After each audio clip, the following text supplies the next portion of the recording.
Compressores, vamos lá. Os compressores, eles são, como a palavra já diz, comprimidores de algo, né? Então eles vão comprimir os picos de áudio.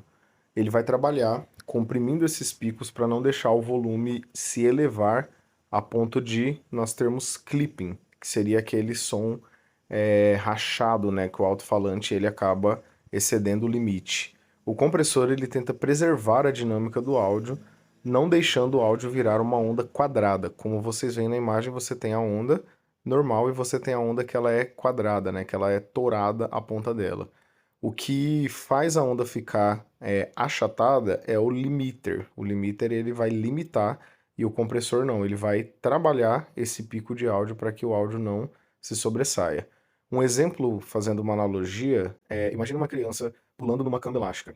Aí ela está ao ar livre, ela vai pulando, ganhando aceleração e ela consegue pular cada vez mais alto. Imagina que em cima dela tenha uma lona.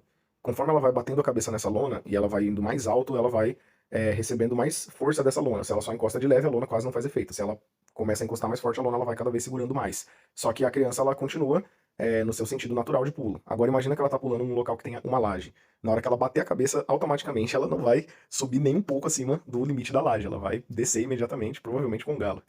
Mas é uma analogia interessante para a gente entender como o compressor funciona. Ele não afeta, ou pelo menos ele tenta não afetar, porque se a gente usar erradamente ele vai afetar, ele tenta não afetar a dinâmica. A dinâmica seria essa onda, esses fortes e fracos. Então, basicamente, o compressor ele vai fazer esse papel. E para a gente entender bem o funcionamento de um compressor, a gente precisa entender quais são os parâmetros que a gente tem para mexer nele. E o primeiro é o threshold, ou o limite. O threshold ele estabelece o nível a partir do qual o compressor começará a atuar sobre o sinal. Toda vez que o nível de sinal vindo da fonte sonora ultrapassar o limite, ele passará a sofrer compressão. Quando o nível de sinal descer abaixo desse limite, ele não será mais afetado pelo equipamento. O valor que é dado é em dBu, que é o nível de sinal elétrico. Por isso, quando a gente for comprimir, o valor vai ser sempre negativo, vai ser menos 20 dB, menos 10, menos 6, porque no sinal elétrico, quando a gente chega a zero, ele já clipa, já é o sinal elétrico equivalente ao clipping no alto-falante do reprodutor sonoro, seja ele fone de ouvido, caixa de som, etc. O próximo parâmetro é o ratio, razão ou a taxa de compressão, né, traduzindo aí. Aqui você controla o quanto de compressão o sinal sofrerá. O sinal que sofre é só o que ultrapassou o threshold, o primeiro parâmetro. O valor é dado como uma razão, por exemplo, 2 para 1, 4 para 1, 8 para 1, etc., chegando até ao infinito, que seria 1 para 1. Por exemplo, a razão 4 por 1 significa que se para 4 dBu que o nível de sinal suba, somente 1 dBu será acrescentado na saída. Ou seja, se o sinal subir para 12, então a saída terá subido 3. Já a taxa de compressão de 1 para 1 é infinito. Explicando em outras palavras, se eu coloco o ratio na proporção 4 por 1 para 1, significa que a cada 4 níveis de dB que passado da onde eu estabeleci o meu threshold, vamos supor, coloquei para menos 10. Se ele subir o áudio vir para 14, o som que eu vou ouvir vai ser 11. Ele vai liberar 1. Ele vai ser aquela lona trabalhando. Agora, se eu colocar 1 por 1, ele vai comprimir infinitamente, ou seja, todo sinal que passar do meu valor que eu coloquei no threshold vai ser liberado apenas 1 decibel a mais. Então ele vai praticamente ali matar a dinâmica, porque 1 dBu ele vai ser quase inaudível, assim, a sensação vai ser de compressão total mesmo. E os próximos são o ataque e o release. O tempo de ataque e o tempo de relaxamento, né? O ataque controla a velocidade em que o compressor passará a atuar a partir do momento em que detectar a elevação que passou do seu threshold, e já o release controla o tempo em que o compressor deixará de atuar.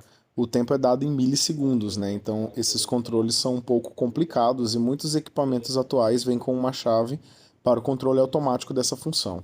O último parâmetro comum é o nível de saída, o output. Ele pode vir como mix gain também, ou makeup gain, que é a saída do sinal comprimido. Geralmente, quando você comprime, você vai perder um pouco de volume. Então, você precisa de um pouco mais de sinal para o som voltar ao volume original, só que sem aqueles picos exagerados. Uma coisa que é muito comum de acontecer é que alguns compressores eles já vêm com o ganho automático. Conforme você abaixa o threshold, ele já dá o ganho automático em cima do áudio que você comprimiu. Alguns não vão vir, outros vão vir. Aí vai depender muito do equipamento que você estiver usando. Por isso que o importante é aprender as funções de cada uma dos parâmetros colocados aqui, porque dessa forma você vai conseguir mexer praticamente em qualquer compressor. Todos eles vão ter, no mínimo, esses parâmetros e alguns podem ter outros parâmetros extras, como filtro de frequência, para você comprimir apenas as frequências que você quiser, ou o passe livre de frequências, que é o contrário, né? Aí você coloca as frequências que você quer que passem e as outras serão comprimidas. Mas no geral, são esses os principais parâmetros. Mas então, galera, era para mim fazer isso lá no áudio do violão para vocês terem um exemplo. Infelizmente, eu não estou conseguindo captar o áudio do meu computador. Esse vídeo vai ser meio longo, mas é importante porque o compressor ele tem muita função, então é importante a gente conhecer elas para poder fazer. O que vai mandar é o threshold e os outros parâmetros vão obedecer o que ele limita. Esse aí é o exemplo do Reaper. Ele tem esse wet e dry ali no canto. O wet é o sinal comprimido e dry é o sinal original. Você pode mesclar os dois para poder fazer um parâmetro diferenciado. Os outros compressores eles vêm com essa telinha, que são os compressores digitais. Eles mostram a atuação do ratio, que seria, no caso, a limitação de 4 para 1, de 1 para 1, para você ver como o áudio está sendo limitado. Ele também mostra mais ou menos onde o threshold está pegando na onda sonora enquanto você reproduz o áudio. Então qual que é o resumo de tudo, né? Testem, liguem o violão, coloquem o compressor, abaixem o threshold até vocês verem que ele está comprimindo e testem as ferramentas para vocês verem quanto ele comprime de maneira dinâmica e de maneira agressiva, né? Exagerem também as ferramentas para vocês verem.